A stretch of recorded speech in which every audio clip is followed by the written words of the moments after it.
Snow came early to the Colorado high country that year, drifting down from the peaks in pale sheets that swallowed the trails and turned the spruce and pine into frozen sentinels. By the time Sylvie Garner guided her mule team up the last incline to her clearing, dusk had already deepened to the color of iron. The cabin she had built with her own hands waited ahead, smoke rising from its chimney in a thin gray ribbon. She had been gone 6 days on her supply run to Millerville. It felt good to be home, to smell her own smoke again, to know the boards beneath her boots had been cut and nailed by her own labor. She was stepping down from the wagon when a sound split the hush of falling snow, a child's cough. It was a thin, rasping sound, the kind you heard from hungry throats and cold lungs. She froze. For 15 years, no one had come this far up the ridge unless they were lost or desperate. Her hand went to the knife at her belt before she even thought about it. Down by the south wall of the cabin, a man was kneeling in the mud and melting snow. He was enormous, broad shoulders under a threadbare vest, a brown cowboy hat dusted with frost pulled low over his brow. His gloved arms wrapped around 3 small figures pressed against him like chicks to a hen. One child's shoes had no soles left. Another's coat was patched so many times it looked like a quilt. The smallest was wrapped in a blanket so thin the wind cut straight through it. When the man looked up, she saw a face cut with exhaustion, stubble dark on his jaw, eyes the color of storm clouds. His breath made a ragged plume in the cold air. "Ma'am," he said, his voice rough as splintered wood. "My name's Daniel Price. These are my children, Emma, Thomas, and little Lucy." Sylvie's first thought was that they looked like ghosts of a life she had left behind. The oldest girl, 8 maybe, held herself like a miniature adult, chin lifted though her lips trembled. The boy, 6 at most, clung to his father's vest and tried not to look at her. The baby stirred, let out a whimper, then went silent against the man's chest. "We've been traveling for weeks," Daniel went on, shifting the baby to his other arm. "I was told there might be a woman up here who'd trade work for food. I'm a carpenter by trade. I can build you a cabin, furniture, whatever you need. All I'm asking is something to keep my children alive through the winter and a roof to sleep under while I do it." Sylvie kept her voice, even though her heart had begun to hammer. "Who told you I was here?" "Someone in town," he said, eyes sliding away for an instant. "Said a woman named Garner kept to herself in the mountains. Very few in Millerville even knew her name. Fewer still would give it to a stranger. The alarm bells she had honed over 15 years rang clear and hard, yet when she looked at the children, the hollow cheeks, the raw skin on their hands, she felt something in her chest shift. "What did you eat last?" she asked quietly. Daniel's jaw tightened. 2 days ago, a little hardtack. The rest of the flour went to feed the mule."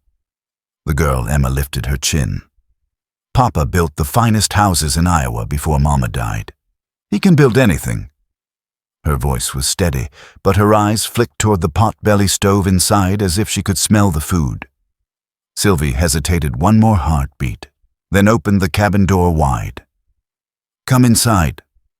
They filed in awkwardly, stamping snow from their boots. The one-room cabin was warm with the smell of venison stew she had left simmering in the hearth before her trip. She moved with practiced efficiency, bowls from the shelf, thick slices of bread, milk from the cow in the shed. The children watched every motion like they were memorizing it. "Go ahead," she said when the bowls were set. Emma ate politely. Thomas devoured his stew with a desperation that made Sylvie's throat tighten. Even the baby leaned forward for spoonfuls, eyes half shut in bliss. Daniel ate slower, his shoulders lowering as if each bite took some weight off him. "This is good," Emma whispered. "Thank you, ma'am." "It's Miss Garner," Sylvie corrected gently. "And you're welcome." The man's hands fascinated her. They were large but precise, marked with calluses from planes and chisels, not plows. A craftsman's hands. She noticed also the satchel by the door, heavy with tools, and an axe lying neatly beside it. He hadn't come empty. "Where are you from?" she asked. "Iowa," he said, giving Lucy another spoonful of stew. "Had a farm outside Cedar Rapids. My wife Sarah passed last spring. Lost the farm soon after. Seemed like heading west was the only choice left." He spoke without self-pity, but she heard the emptiness beneath the words. It echoed her own. 15 years ago she had walked into these mountains with nothing but a pack and a name she no longer wanted, building a life plank by plank. Solitude had been safer than society. "What kind of work are you looking for?" "Anything honest," he said. "But I'm best with wood framing, finish work, furniture. I noticed your cabin could use some shoring before the heavy snows." "The foundation's been fine for 15 years, she replied, though she wasn't sure why she sounded defensive. "Yes, ma'am, but with the right work it could be fine for 50 more. She looked around her cabin as he might see it. Logs, sound but weathered, chinking cracked in places, window frames in need of replacing. The idea of skilled help was tempting, and the idea of sending 3 children back into the snow was unthinkable. "I'll consider it," she said at last, "but first your children need rest. There's room in the loft. It's warm and I have extra blankets." "We can't," Daniel began. "Yes, you can," she said firmly. "One night won't hurt anything. We'll talk more tomorrow." Emma's face brightened for the first time since they'd arrived. "Really? We can stay inside tonight?" "Really?" Daniel gathered his children, but Sylvie noticed how his grey eyes kept flicking around the room, door, window, the lay of the shelves, as if cataloguing it. She also noticed a bulge in his vest pocket, a flash of brass when he shifted. A compass, she thought. Odd for a man who claimed to be lost. Later, when the children were asleep in the loft, Sylvie sat by the fire and stitched a tear in her blue work dress, listening to the slow, even breaths above her head. She'd grown used to silence, to the sound of only wind and creek. Now there were small human noises in her home again. It felt both intrusive and strangely comforting. Daniel sat across from her, hat in his lap, eyes on the flames.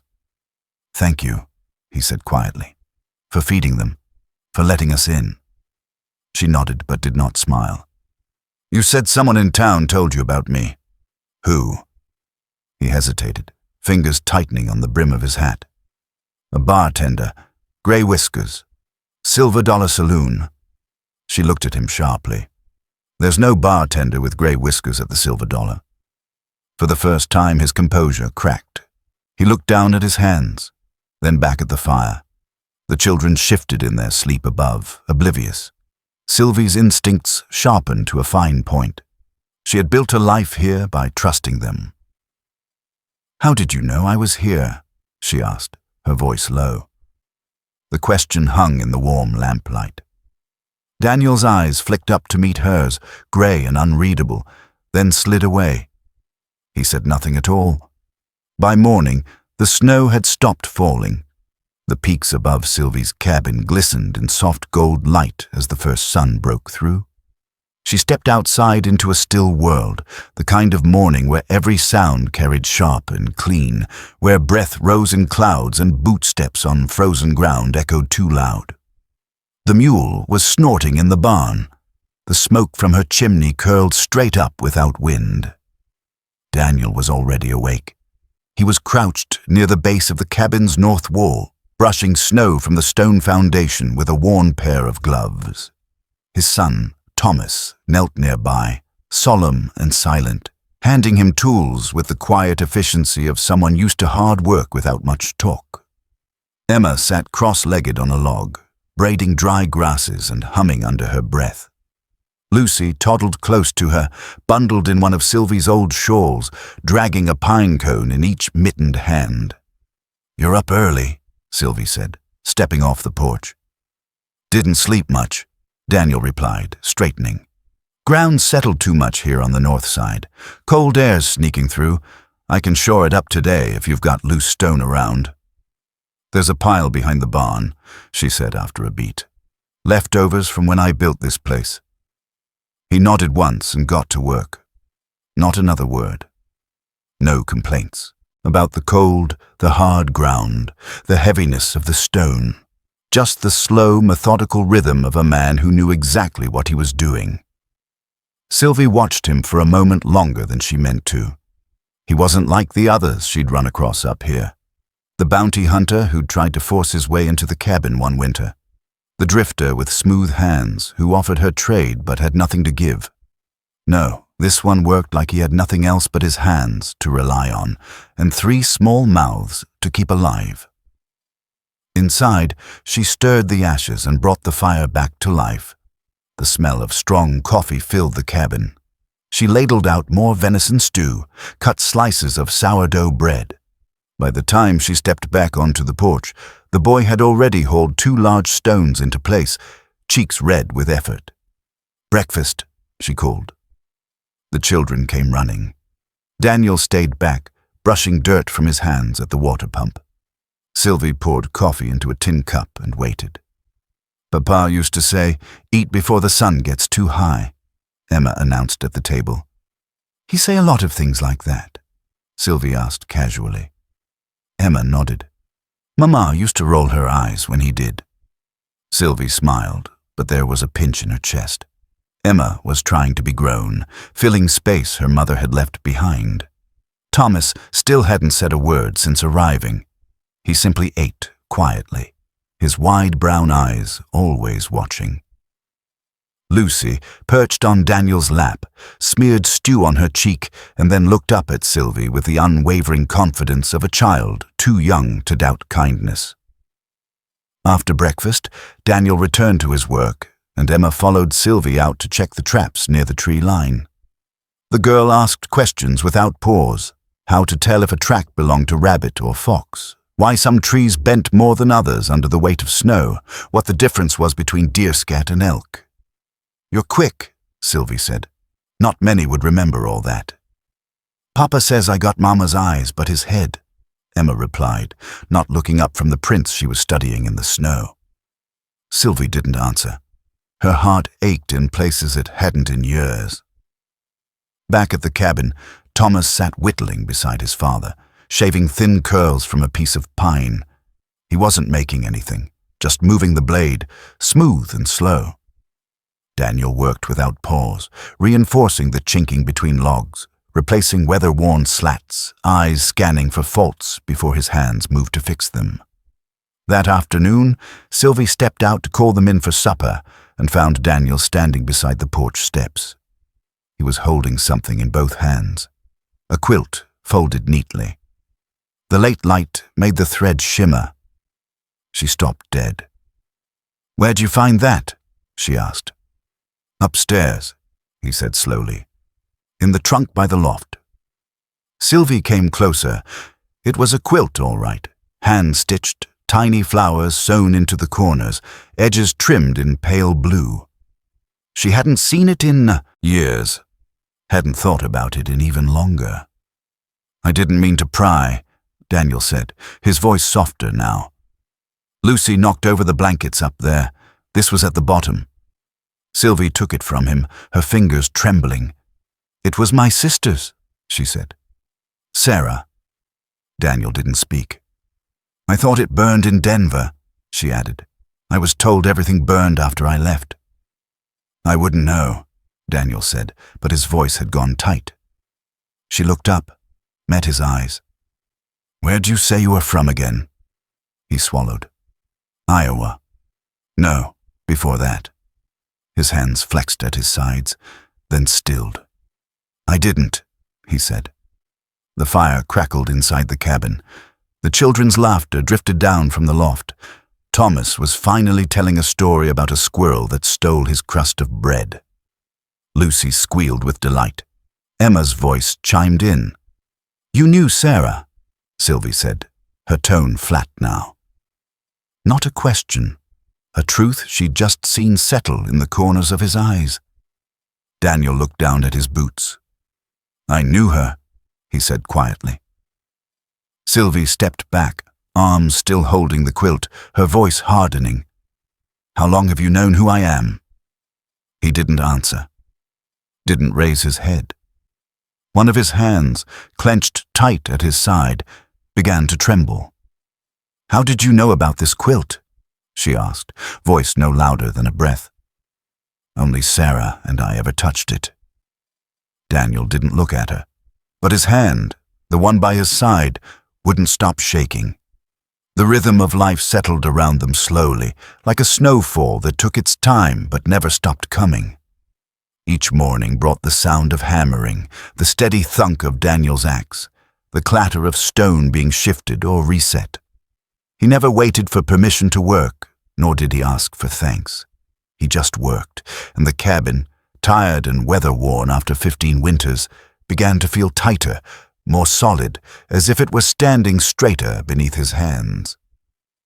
Sylvie noticed the change in the children first. Emma no longer looked like she expected to be turned away at any moment. Her shoulders relaxed when she entered the kitchen. She asked questions again, sharp, clever ones. Thomas had started following his sister and Sylvie when they walked the lower path near the creek. Not speaking much, but always watching. He still flinched at loud noises. He still slept with his boots on, but he didn't cling to his father anymore. Lucy, little Lucy, had begun to reach for Sylvie without hesitation. One morning, as Sylvie bent to feed the chickens behind the cabin, Lucy toddled up, planted both mittened hands on her skirts, and looked up with her wide, cloudy eyes. "Mama," she said, as plain as a spring morning. Sylvie froze. Her hands trembled so hard she nearly dropped the bucket. The word lingered in the air, gentle and fierce all at once. She couldn't answer. Just knelt and wrapped the child into her arms and held her until the snow began to fall again. That night, by the fire, Sylvie brewed chamomile and poured 2 tin cups, setting one in front of Daniel, who sat on the floor with Lucy asleep on his lap. Her curls spilled over his arm like spilled cream. "She called me Mama today," Sylvie said. Daniel smiled, but it was quiet. His eyes stayed on the fire. "Sarah used to say Lucy was the only one of them born knowing how to love without fear." Sylvie sipped the tea. The fire snapped between them. "She's got her mother's heart," he added softly. "You've never talked much about her," Sylvie said. "Sarah." His hands stilled on Lucy's back. He didn't speak right away. "She was gentle," he said finally. "Not soft. Gentle. She didn't raise her voice unless one of the kids was in danger, and even then it was more of a warning than a scolding. She used to hum while she sewed. She loved daffodils and hated the color red." He paused. "She was always tired, even before the cough started." Sylvie watched the way his voice thickened as he said it. Grief was a shape that lived inside him still, carved deep and permanent. "I did everything I could," he whispered. "But the doctors were no good, and I was always out working, trying to keep the land from slipping through our hands. By the time I realized how bad it was, she—" He didn't finish the sentence, just held Lucy tighter. "She told me," he said after a long silence, "that if anything happened to her, I needed to find her sister." Sylvie's cup stopped mid-air. She stared at him, but he didn't look up. His voice had dropped too low to reach the children sleeping above. "She said you were brave, the only one who'd ever stood up to the life they were born into." Sylvie stared into the fire, but her eyes saw Denver, saw parlors with velvet chairs and lace curtains. The sound of a father's voice giving orders that came dressed as advice. The smell of her mother's perfume lingering on cold porcelain skin. "I had to go," she said quietly. "I wasn't made for that world, and they never would have let me go if I'd asked." Daniel looked at her for a long moment, like he was seeing her for the first time. The next morning after breakfast, he asked if she had any lumber she could spare. "The foundation's sound now," he said, "but this cabin could use a new frame before spring, something stronger to hold heat." "I've got a grove about 2 miles west," she said. "A few downed trees. could take the sled. "I'll go have a look," he said. She lent him the sled and a hand axe, and he set off into the trees with Emma and Thomas trailing behind. Sylvie watched them go until the snow swallowed them. They returned late afternoon, hauling 3 oak beams slick with frost and sap. The kids were pink-cheeked and laughing. Daniel's shirt was dark with sweat, even in the cold. Sylvie stepped out to meet them, wiping her hands on her apron. "Looks like you found something sturdy." He nodded, eyes glinting. "One of the trees had been hit by lightning, split but still solid. We cut what we could." They worked through the light hours. Daniel trimmed the beams down, squared the edges, and began to fit the first of the supports to the wall. Sylvie stepped out after supper with 2 mugs of coffee and found him smoothing a length of oak with his plane, the shavings curling off like ribbon. She noticed him freeze. "Something wrong?" she asked. He didn't answer right away. He was staring at something carved into the side of the beam where the bark had been peeled back. She came closer. The carving was old, softened by time, but still legible. "Sam plus JB, 1867. Her breath caught. Her knees went weak. JB, James Blackwood, and Sam, Sarah Millicent Ashford. She hadn't seen that name in 15 years. She reached out and touched the carving with the tips of her fingers. The oak was cold beneath her skin, but the memory was hot in her blood. She saw a young man with polished boots and ambitions as sharp as razors, pressing a penknife into bark and promising her everything. A house in Denver, dinners with governors, a life of silk and whispers. She had felt like furniture, a prize, a possession. She had run 3 nights later in the dead of winter, with nothing but a satchel and a name she wouldn't speak again. She turned to Daniel. His face was pale. "That tree was up the western ridge?" she asked. He nodded slowly. She stepped back. He stared at her. "Miss Garner," he said, the name sounding foreign now in his mouth. He stepped closer, holding the plane loose in one hand, his grey eyes flickering over her face like he was seeing every crack in her armor at once. His voice was low, stunned. "You're not just Sarah's sister." He swallowed, the truth dawning like sunlight bleeding through fog. "You're Sarah Millicent Ashford." The wind picked up that evening, sifting through the pine trees like it carried secrets. Inside the cabin, Sylvie stirred the stew pot with a hand that couldn't stop shaking. The words Daniel had spoken hung between them like smoke. Sarah Millicent Ashford. Her name. Her real name. 15 years buried and now spoken aloud by a man who shouldn't have known it. Daniel sat across from her, elbows on his knees, head bowed, as if the weight of that name had dropped him straight through the floor. His hat lay forgotten at his feet, fingers curled into fists on either side of it. Sylvie didn't say a word. She couldn't. Her throat burned. Her hands trembled so violently she had to set down the ladle. "I didn't come here to hurt you," he said finally, voice so quiet it almost disappeared beneath the whistling wind. "I need you to believe that." She turned slowly. Her eyes were sharp now, dry and blazing. "Then why lie? Why come with half-truths and silence?" He met her eyes, and what she saw there wasn't guilt. It was sorrow. Sorrow, like stone. "Because I didn't know how to tell you the truth." He reached into the inner pocket of his coat and pulled out a small leather pouch, old and worn smooth with years of use. He held it out with both hands. Sylvie stared. "What is that?" He didn't answer. She stepped forward, hesitant, and took it from him. The leather was soft, cracked at the edges. She opened the flap and pulled out a folded piece of paper, yellowed and fragile. She recognized the handwriting immediately, loopy, precise, feminine. Sarah's. The sight of it stole the air from her lungs. Sylvie sank onto the bench near the hearth and opened the letter with fingers that no longer shook. They were cold, numb, bloodless. "My dearest sister," it began. She didn't breathe again for several lines. Not until the words blurred through hot tears. I don't know if this letter will reach you, or if you're even still alive. But I have to believe you are. I have to believe someone in this world will love my children when I can no longer hold them. Sylvie pressed a hand to her mouth, trying not to sob. They deserve more than I can give now.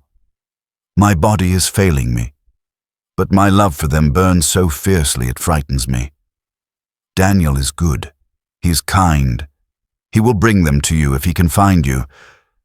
I told him about the mountains, the old cabin, the woman you've become. Please, Sylvie, take them in if you can. Forgive me if you can't. Always your sister, Sarah. By the time Sylvie finished, tears had soaked through the fragile paper. She stared at the words, her chest hollow and full all at once.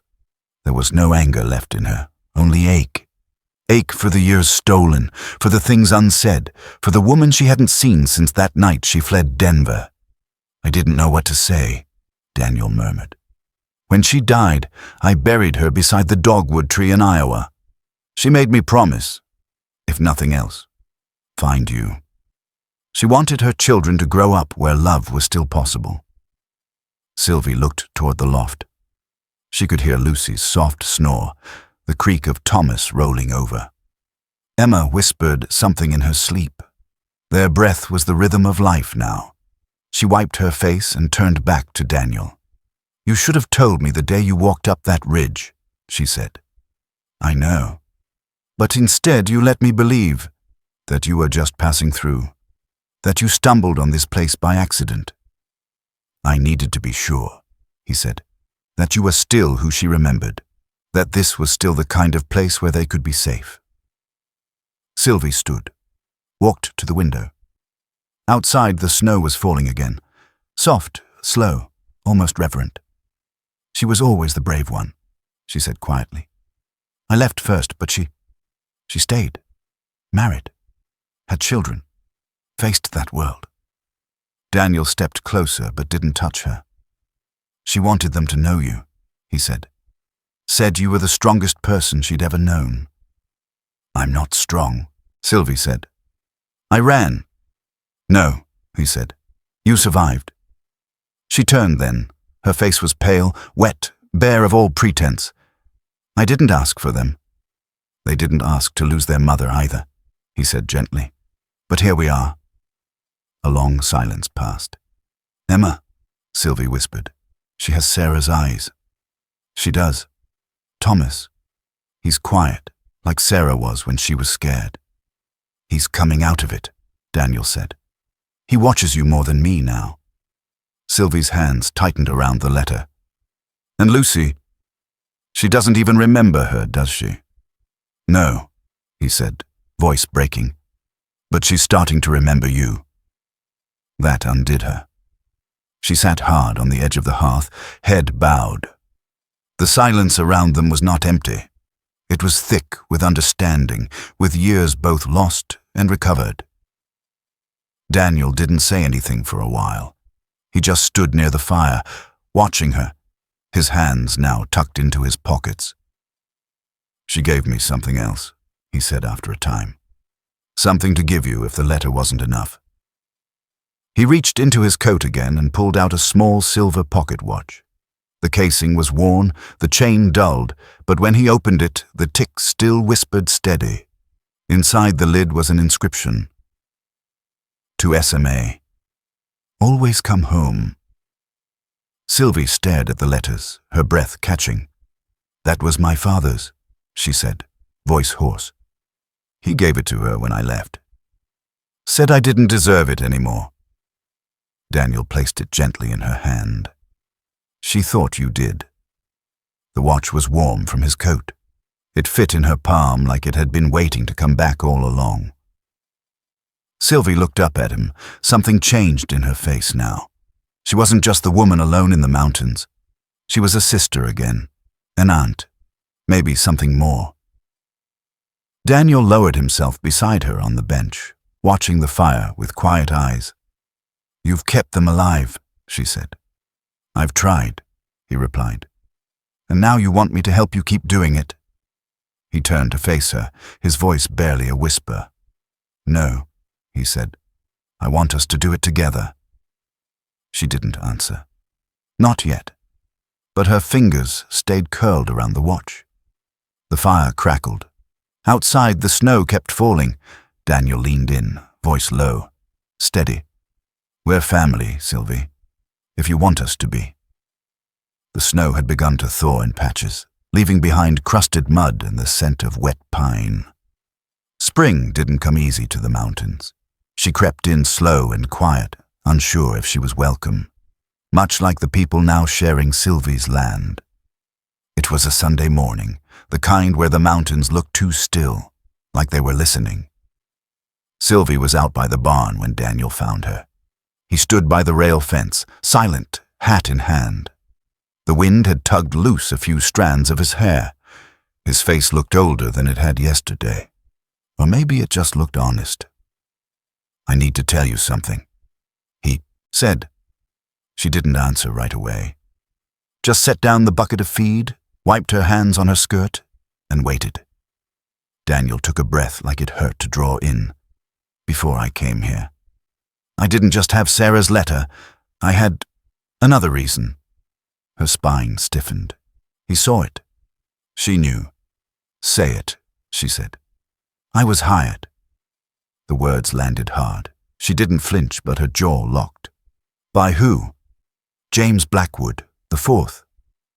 That name hadn't passed her lips in over a decade, but it still rang in her ears like a bell struck wrong. She stared at him, expression blank. "The son." Daniel nodded. "He's been looking for you for years. Told me he was settling his father's old affairs, land deeds, inheritances, property lines. Said your name came up. I changed it. Didn't stop him. Lawyers found the original land grant. Turns out this piece of mountain was still in the Blackwood registry. They claimed you'd been squatting on family land for 15 years. Sylvie laughed once, but there was no humor in it. "I bought this place off an old trapper. Cash and blood and broken knuckles. He didn't say a thing about it belonging to the Blackwoods. They never sold it, just abandoned it. But it's still under their name legally." Daniel watched the weight settle on her shoulders. It was like watching a structure take on too much snow, groaning under pressure that no one else could see. "How much?" she asked. "What? How much did he pay you to find me?" Daniel looked at the ground. 200 up front.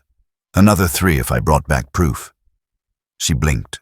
That was more than a laborer would make in a year. "And what were you supposed to do?" she asked. "Drag me down the mountain? Hand me over like a parcel?" "No, just talk to you. Persuade you to come down." He wanted to negotiate. "Settle things privately," he said.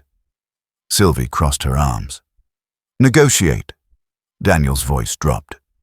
"He said he wanted you off the land before the state started asking questions. Said it was about protecting the family name." She stared through him now. Not at his face. At something behind him. Years behind him. "And you agreed?" "I needed the money," he said simply. "We were starving. I was desperate, but the second I got up here, the second I saw the children with you, I knew I couldn't do it." Sylvie stepped back like he'd struck her. "But you didn't leave?" "No. You let me believe you were just a man with nowhere to go." "I was," he said quietly. "But I was also a man who lied." She turned away from him, hands clenched so tightly her nails dug into her palms. "You think knowing the truth makes this easier?" "No," he said, "but I owed it to you anyway." The silence stretched. "When were you going to tell me?" she asked. "I didn't know," he admitted. "Every day I waited, it got harder." He stepped forward, slowly. "But this place, Sylvie, you, the children, it's become something else. Something real. I didn't expect that. I didn't expect to want to stay." She turned on him then, eyes burning. "You came here under false pretenses.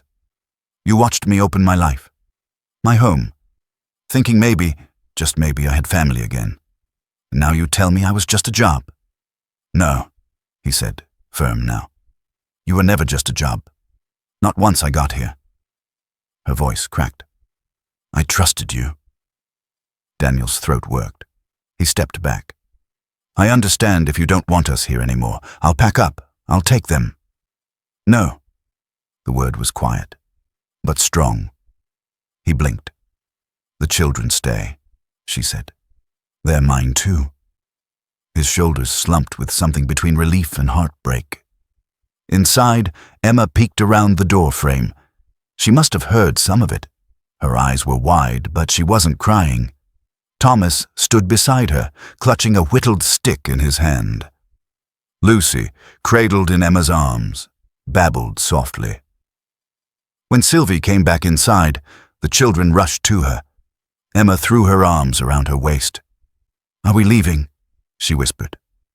Sylvie shook her head. No, baby, you're home. Thomas wrapped his arms around her next. Lucy reached up and touched her cheek. Dee Sylvie, the baby said, soft and sure. And just like that, the fury inside Sylvie softened. Not gone, but held back by the weight of tiny hands, of bloodlines, of love she didn't know she was capable of anymore. That night, the fire burned low. Daniel stood outside, alone in the dark. The stars were sharp above him, the peaks like jagged teeth silhouetted against the night. Sylvie came to the doorway. She didn't speak, just watched him. He turned to her, face lined with regret. If you want, he said slowly, I can go back and tell them I never found you. The snow was falling again, thick and heavy. A white hush lay over the trees, smothering every sound except the distant creak of hooves breaking through ice. At first, Sylvie thought it was her imagination, the ghosts of fear rising up again in her bones. Then Daniel stepped out of the barn, and she saw the tension in his shoulders. He wasn't moving, just staring down the trail. Sylvie followed his gaze. 5 riders moved through the trees like wolves in formation, black coats, dark horses, and a silence that carried menace. One of them, up front, wore a wide-brimmed hat dusted with snow and a coat too fine for these mountains. His back was straight, posture proud. He didn't belong here, and he knew it. James Blackwood IV. Sylvie's breath caught in her throat. She stepped off the porch as the horses came to a halt in the clearing, snow swirling around them. James dismounted first, slow, deliberate, with the confidence of a man who had never once been told no. Sylvie, he said, voice smooth and hollow. It's been a long time. She didn't answer.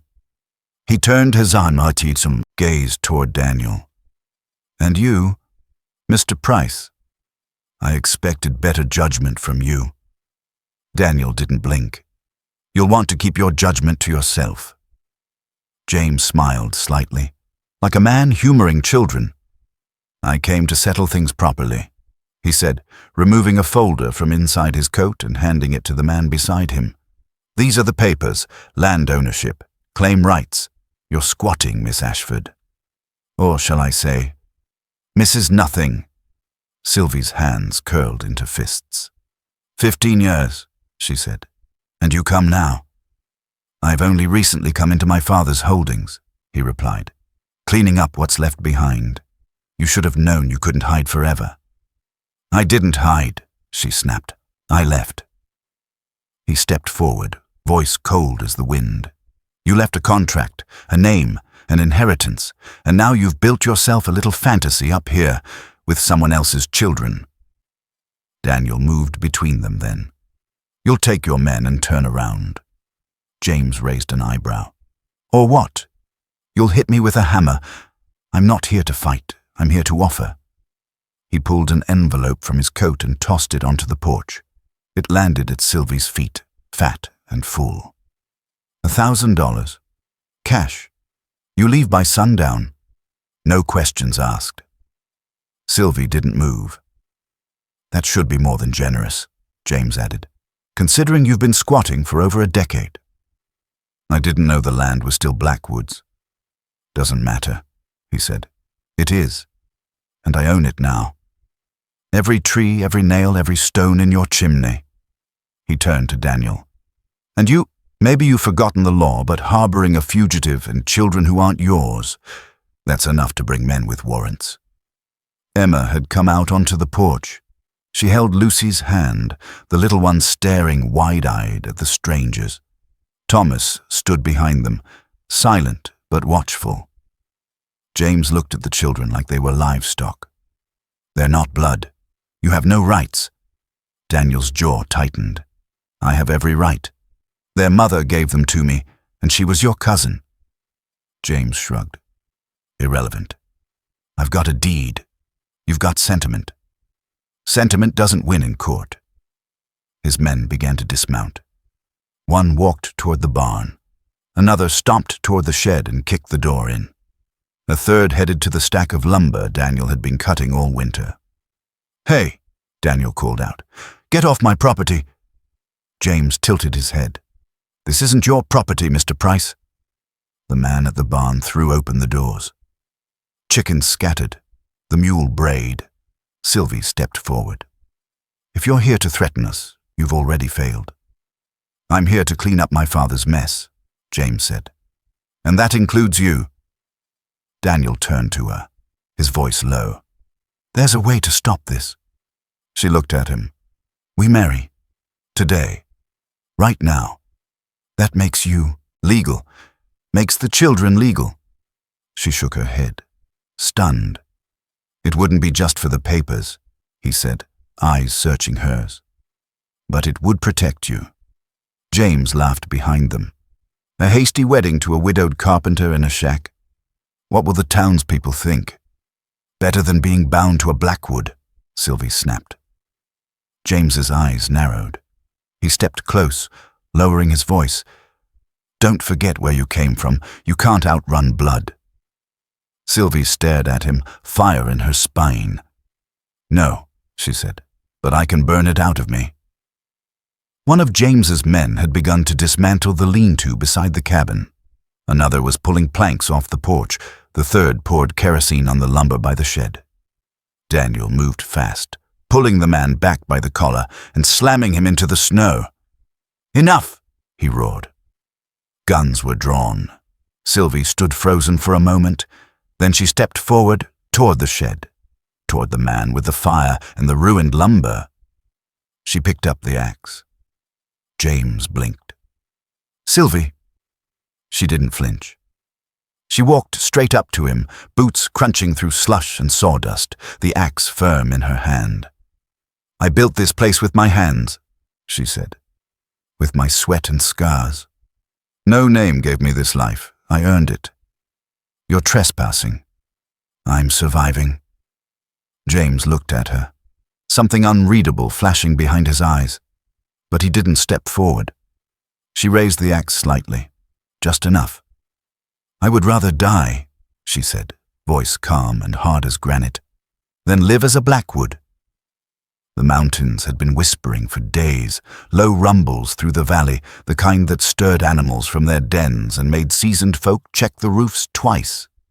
Sylvie had heard those murmurs before, but this time they weren't just warning about weather. Inside the cabin, tension cracked like dry timber.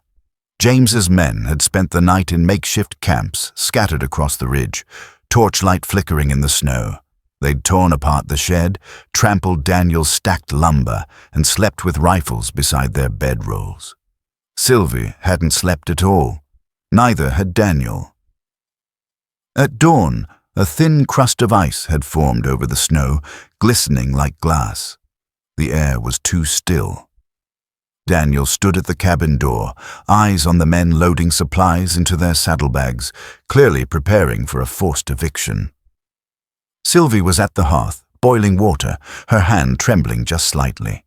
Emma was helping her, lips pressed tight. Lucy whimpered in the loft. Thomas stood near the wall, clutching a pail of hot water meant for the barn animals, but his eyes were locked on the window. Then came the sound of boots crunching, approaching. James Blackwood strode toward the porch, his long black coat trailing like a judge's robe, his revolver visible now at his hip. Behind him, 2 men flanked the barn. He called out, voice ringing over the frost. "I gave you all night to decide. You staying here means war. Are you prepared for that?"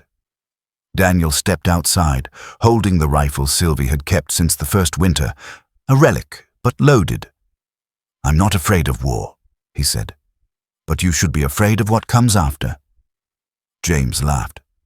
Big words from a man building furniture in the snow. "You brought guns into a home with children," Daniel said. "You're the coward here." Sylvie joined him at the doorway, holding Lucy now, her small fists clinging to her aunt's shawl. "I built this place," Sylvie said, "with nothing but grief and grit. If you think you can bully me off it, you're not half the Blackwood your father was, and that man was already poison." James's face tightened. "Enough." He raised a hand. One of his men moved toward the shed. Another approached the porch. Emma, heart pounding in her chest, ducked behind a barrel near the steps, hands shaking around the small hunting rifle Sylvie had trained her on. She waited for the man to draw closer, and when he did, she fired. The crack of the shot echoed like thunder. The man dropped, screaming, blood soaking through his leg. The rifle clattered from his hands as he writhed. Everything broke loose after that. Another man charged the door, only to be doused with a bucket of scalding water hurled by Thomas. The man roared, grabbing at his face and tripping over the icy steps. Lucy began to scream, high, piercing, unrelenting. Inside the cabin, Emma scrambled to reload, breath coming fast and shallow. Daniel kicked open a floorboard, pulling out an old Colt revolver buried beneath a loose plank years ago. He'd hidden it after the war, swearing never to draw it again. Now he had no choice. He moved like a man who'd been here before. Steady hands, sharp eyes, each step calculated. The soldier inside him was awake again. James fired first, but the shot went wide. Daniel returned fire, once, twice, and then ducked behind the well. A bullet whizzed past his ear. "Sylvie, take the kids inside," he yelled. She shoved Thomas and Emma back into the cabin, Lucy still in her arms, then grabbed the axe leaning against the woodpile.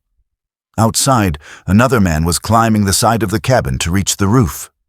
Sylvie met him halfway, catching him off guard with a swing that sent him tumbling backward into the snow. Daniel grappled with one of the hired men near the shed. They crashed into the side of the building, fists flying.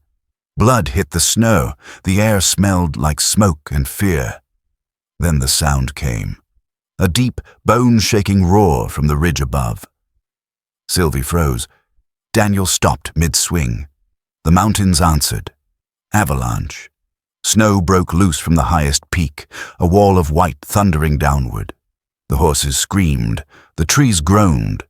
Even James looked up, eyes wide for the first time. Daniel turned and ran for the cabin. "Inside, now!" Sylvie slammed the door just as the first wave of snow slammed into the clearing like judgment. The roof shook. Glass shattered.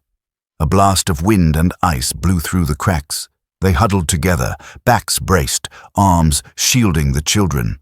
Outside, the world went white. Minutes passed, maybe longer. The silence afterward was deafening.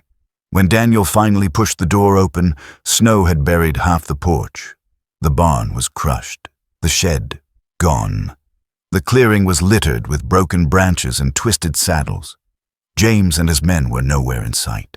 Sylvie stood beside him, silent. The mountain had spoken, and it had chosen her. They dug out what they could. 2 horses had survived. One of James's men was pulled from the edge of the debris, his leg mangled, eyes wild with terror. He didn't resist when Daniel told him to leave and never return. That night, the fire was lit again. The children clung to Sylvie. Emma's hands shook when she drank her tea. Thomas curled beside Daniel on the floor, not speaking. Lucy slept in Sylvie's arms, finally at peace. The storm had passed, but its scars would stay. Daniel reached for Sylvie's hand. his fingers rough and warm around hers. She looked at him, and for the first time, there was no fear in her eyes. Just truth. "We lived," she whispered. He nodded. "Now we really have a chance to begin again." The days after the avalanche were quiet in the way only mountains could be quiet, thick with snow, muffled by sky, and full of a peace that felt almost holy. But peace, Sylvie knew, was never permanent. It had to be earned, and sometimes it came wearing a badge. 3 riders arrived from Millerville 4 days later. One wore the dusty brown coat of a county investigator, another a clerk with ink-stained fingers, the last an old man in spectacles who looked like he hadn't left a desk in years. They arrived with polite words and watchful eyes. "We were sent to look into the land dispute," the clerk explained. "Word came down about Blackwood's passing and the snow event." Sylvie offered them coffee, cautious but steady. Daniel stood behind her, calm but coiled. The children stayed inside except for Emma, who peeked through the curtain with narrowed eyes like a fox kit. The investigator pulled out papers, thin and crisp despite the ride. "Turns out James Blackwood IV filed a last-minute amendment to his will 2 weeks ago," he said. Sylvie frowned. "Why?" "Hard to say," the man replied. "Might have been a matter of guilt, might have been good press, might have been insurance, depending how things turned out." He handed her the document. Daniel read it over her shoulder. It was clear as daylight. "In the event of my untimely death, ownership of parcel 47B in the Upper Colorado Territory shall transfer to any individual who has continuously resided upon said land for a term exceeding 15 years, upon payment of $1. Sylvie stared at the paper, eyes dry but burning. "Is this real?" she asked. The clerk nodded. "Filed and notarized. You've got witnesses in town who remember you arriving after the blizzard of '09. That's 16 winters." The old man with spectacles laid a single silver coin on the table. $1, he said. Her hand trembled as she reached for it, then steadied. She placed the coin in his palm, signed the paper. "Congratulations," the clerk said. "It's yours now, officially." Outside, the wind shifted, and for the first time in weeks, the clouds cracked wide to reveal a stretch of sky as blue as glacier ice. Daniel wrapped an arm around her shoulder, not to claim her, but to hold her upright. She didn't lean into it, but she didn't move away either. Later that afternoon, Daniel began work on a frame beside the cabin, the foundation of a new workshop where the ground was clear and dry. Emma and Thomas helped carry planks. Lucy toddled behind, dragging a small hammer like it was a doll. Sylvie watched from the porch, sipping coffee that finally tasted like home. She still wore her sister's quilted shawl, the one Daniel had noticed weeks ago, the one Sarah must have spoken of in those final days when she asked a stranger to find her sister, not knowing if he ever would. The cabin walls no longer echoed with emptiness. There was laughter now, a squeaky hinge, the smell of sawdust and stew. That night, as twilight pooled like honey over the ridge, Daniel sat beside the hearth, sanding a beam smooth. Sylvie knelt near the fire, rocking Lucy in her arms.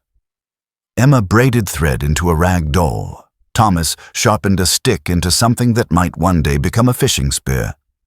Lucy stirred, eyes blinking open in the warm, dim light. She looked up at Sylvie. "Mama, Sylvie," she said, soft and certain. The room stilled. Sylvie's breath hitched. Daniel looked up, caught in the moment. The fire crackled. Snow slipped from the roof with a sigh. Sylvie touched the child's cheek and whispered, "Yes, baby. I'm right here." The sky that morning was a shade of blue so deep it made the pines look like they'd been painted in oil. The storm season had passed, the snow had melted back from the ridges, leaving behind patches of grass and wild crocus poking through the earth like small miracles. It was the first day of spring, and the last day Sylvie Garner would be known by that name alone. They gathered at the edge of the clearing, just where the woods met the slope. The tall pines arched like cathedral beams overhead, and the air smelled of sap and sawdust. Daniel had swept the path clear. The children had scattered pine cones in rows like aisle markers. Sylvie wore her sister's shawl again, draped over a soft grey dress that used to be Sunday best. Emma had helped press it the night before, careful not to burn the hem. Her own dress was sky blue with tiny white flowers stitched along the collar, and her braids were tied with ribbon. She held Sylvie's hand, her small fingers curling tight with joy. Thomas stood, straighter than ever, the ring box clutched in both hands like it was sacred. His boots were too big, handed down from Daniel, polished until they almost reflected the sun. And Lucy, barefoot as usual, held Daniel's finger with one hand and a wildflower in the other. She didn't understand everything happening, but she smiled so wide it made Sylvie's heart feel too big for her chest. The traveling preacher had arrived just past dawn, riding a mule with a limp and quoting scripture before his feet even hit the ground. His name was Reverend Hiram Booker, grey-haired and gap-toothed, with hands calloused from chopping his own firewood. They'd fed him biscuits and jam and asked if he'd be willing to perform the ceremony. "I've married folks in barns, brothels, and under burned-out trees," he said with a grin. "A pine grove in the Colorado highlands sounds mighty fine." He stood now between Daniel and Sylvie, Bible in one hand, the other raised to the sky. "We are gathered here in the sight of God in the mountains," he began, "to witness the joining of these two souls who've weathered storms more brutal than winter." Daniel didn't look nervous. He looked steady, like always. His vest was clean, his shirt collar crisp. His cowboy hat hung from a branch nearby, and the sun caught just the edges of his sandy blonde hair. Sylvie met his eyes and found nothing but warmth. "This man," Reverend Booker said, "offered shelter in a time of need. This woman offered food when none was promised, and together they have built something stronger than wood and stone. A family." Daniel took her hands. "Sylvie," he said, voice low, "I came here looking for one last place to belong. Turns out I found home the day you opened that cabin door." She swallowed hard, eyes stinging. "Daniel," she said, "I was never meant to live alone forever. I just thought I had to. But you made space for me to hope again." Emma handed over the rings. Plain carved wood bands Daniel had whittled by hand. The children had helped polish them with beeswax.